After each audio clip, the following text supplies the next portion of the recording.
தினம்தோறும் விளக்கேற்ற நல்ல எண்ணெய் இதயம் நல்லெண்ணெய்.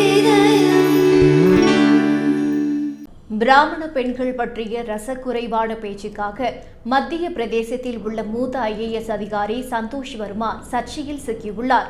போபாலின் அம்பேத்கர் மைதானத்தில் நடைபெற்ற ஆதி திராவிடர் மற்றும் பழங்குடியினத்தைச் சேர்ந்த அரசு ஊழியர்களின் சங்க மாநாட்டில் அவர் பங்கேற்றார்.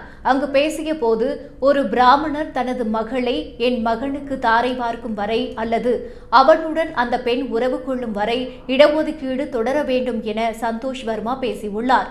இந்த காணொளி சமூக ஊடகங்களில் வேகமாக பரவியதை அடுத்து பிராமண அமைப்புகள் மட்டுமின்றி நெட்டிசன்களும் வர்மாவின் இந்த கருத்துக்கு கடும் கண்டனம் தெரிவித்துள்ளனர்.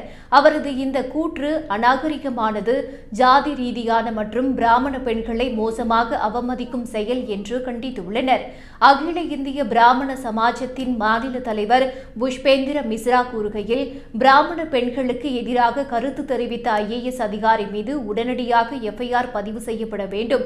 இவரது கருத்துக்கள் அநாகரிகமானவை, ஆட்சேபனைக்குரியவை மற்றும் ஒட்டுமொத்த பிராமண சமூகத்தையே அவமதிப்பதாகும். விரைவில் கிரிமினல் வழக்கு பதிவு செய்யப்படாவிட்டால் பிராமண சமாஜம் மாநிலம் தழுவிய போராட்டத்தில் ஈடுபடும் என்றார்.